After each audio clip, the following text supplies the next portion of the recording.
રાહુલ ગાંધી માતા સોનિયાની સીટ રાયબરેલીથી ચૂંટણી લડશે। કોંગ્રેસે તેમના નામની જાહેરાત કરી છે। પ્રિયંકા ગાંધી ચૂંટણી નહીં લડે, જ્યારે કે અમેઠીથી કિશોરીલાલ શર્માને મેદાનમાં ઉતાર્યા છે।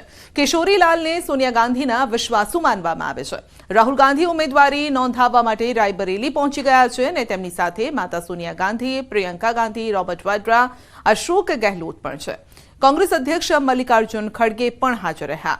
ભાજપે યોગી સરકારના મંત્રી દિનેશ પ્રતાપસિંહને રાયબરેલીથી ટિકિટ આપી છે, જ્યારે કે સ્મૃતિ ઈરાની અમેઠીથી ચૂંટણી લડી રહ્યા છે। कांग्रेस पर आकरा प्रहार। कांग्रेस नेता राहुल गांधी पर बैठकने लईने कर्या जे वार के मैं पहला ज कह्युं हतुं शहजादे हारी जशे, हवे रायबरेलीमां रस्तो शोधी रह्या छे। हुं पण कहूं छुं, अरे डरो मत, भागो मत।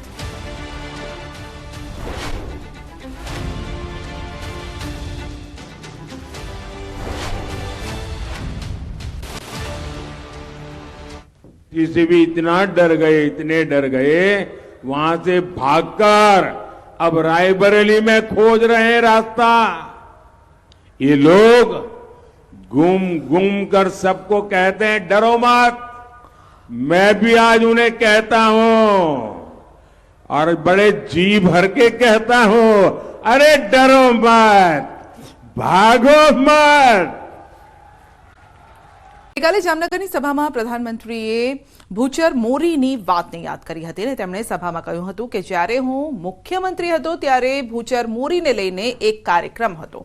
ક્ષત્રિય સમાજના આમંત્રણ પર હું અહીં આવ્યો હતો। તેવી માન્યતા હતી કે જો કોઈ મુખ્યમંત્રી અહીં આવે તો તેની સત્તા જાય છે। જો કે ભૂચર મોરી આગળ મુખ્યમંત્રીની સત્તા કંઈ નથી અને હું આ સભામાં હાજર રહ્યો હતો।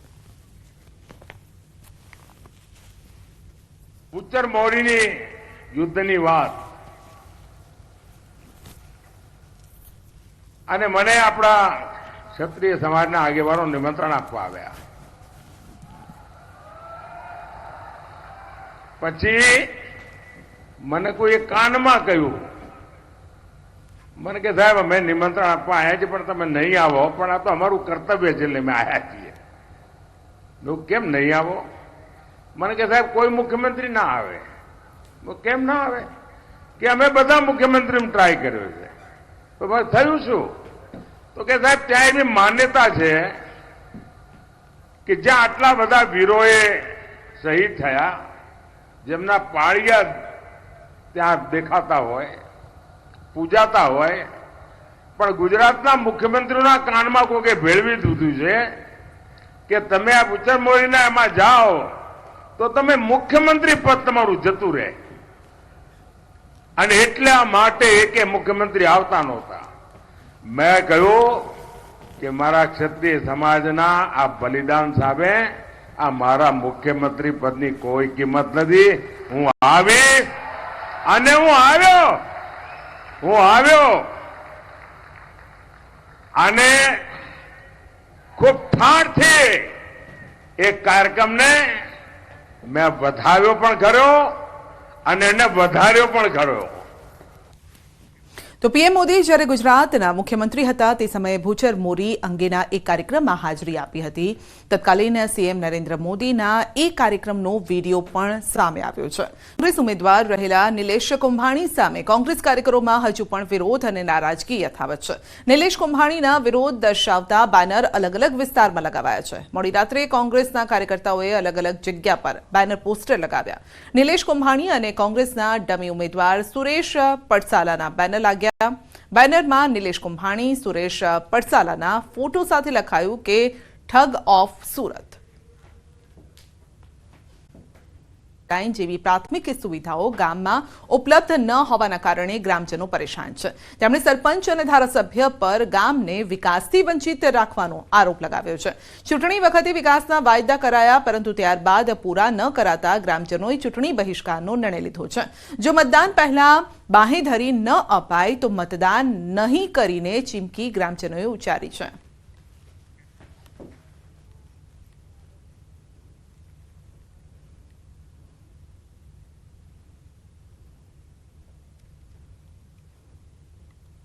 છેલ્લા 10 વર્ષથી અમારા ગામની અંદર ભારતીય જનતા પાર્ટીની સરકાર હોવા છતાંય વિકાસના કામોથી અમારું ગામ વંચિત છે.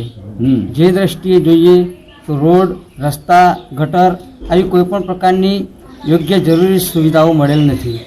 અને જો આ કામ કરવામાં નહીં આવે તો જેતપુર ગામ આ વખતની 2024ની ચૂંટણીનો બહિષ્કાર કરશે, જેની સરકારે આ બાબતની નોંધ લેવી. અમને મોદી સાહેબ સામે કોઈ વાંધો નથી, અમને ભાજપ સામે કોઈ વાંધો નથી. અમને ફક્ત વાંધો વર્તમાન ધારાસભ્ય અને તેમના સરપંચ પરિવાર સામે છે.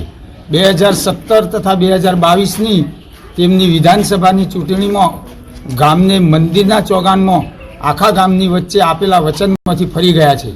જો સુધી આનો નિકાલ ના થાય ત્યાં સુધી ચૂંટણી બહિષ્કાર કરવાના છીએ. અંતિમ તબક્કામાં તમામ રાજકીય પક્ષો એડી ચોટીનું જોર લગાવી રહ્યા છે અને ત્યારે રાજકીય પક્ષોના નેતાઓ પોતાના અલગ અલગ અંદાજમાં ચૂંટણી પ્રચાર કરી રહ્યા છે. નાંદોદ વિધાનસભામાં છોટાઉદેપુરના લોકસભાના ભાજપ ઉમેદવાર જશુ રાઠવાએ પ્રચારનો નવો રંગ અપનાવ્યો છે અને સાથે જ નર્મદા જિલ્લા ભાજપ પ્રમુખ ઘનશ્યામ પટેલ અને નાંદોદ વિધાનસભાના ધારાસભ્ય ડોક્ટર દર્શના દેશમુખ 1 લાખથી વધુ લીડ સાથે જીતાડવા કમર કસે છે. ગામડાઓમાં આદિવાસી મત લેવા રાત્રિના સમયે ખાટલા બેઠક જાહેર સભાઓ યોજી રહ્યા છે. ભરૂચ ભાજપમાં ભગવો લહેરાશે તેવો વિશ્વાસ વ્યક્ત કર્યો છે.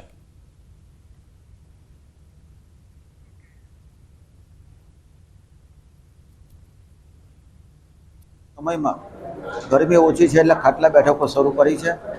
મહોલ્લે ફરીએ જઈને મારા કાર્યકર્તાઓ અને અમે બધા જ રાત્રિ પ્રચારનો પ્લાનિંગ અને આયોજન કર્યું છે. 1 લાખ કરતાં પણ વધારે મતોથી નાંદોદ વિધાનસભા પણ જીતવાના છે અને ડેડિયાપાડા વિધાનસભા પણ અમે જીતવાના છે.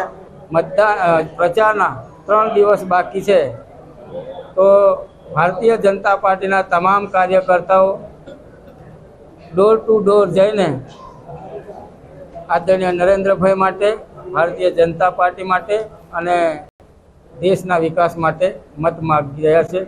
રાજ્યગુરુના નિવેદન પર ભાજપની પ્રતિક્રિયા છે. આરોગ્ય મંત્રી ઋષિકેશ પટેલે નિવેદનને વખોડ્યું છે. રાષ્ટ્રપિતા મહાત્મા ગાંધી માટે આવા શબ્દો ઉચિત નથી તો સન્માનપાત્ર લોકોનું કોંગ્રેસ સન્માન નથી કરતી.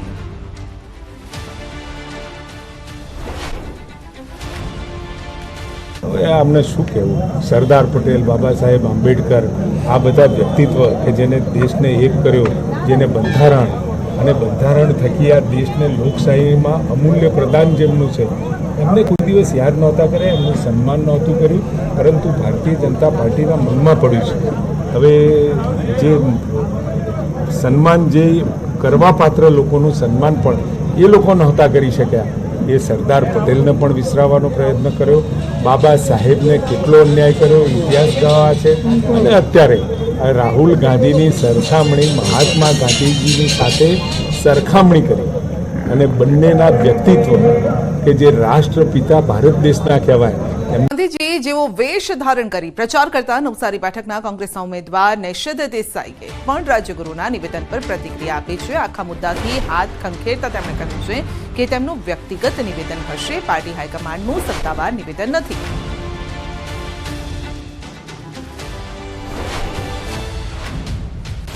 એમણે રાહુલ ગાંધીની નિખાલસતાની આ પ્રશંસા કરી એ ખરેખર સાચી વાત છે, બહુ આવકાર્ય છે.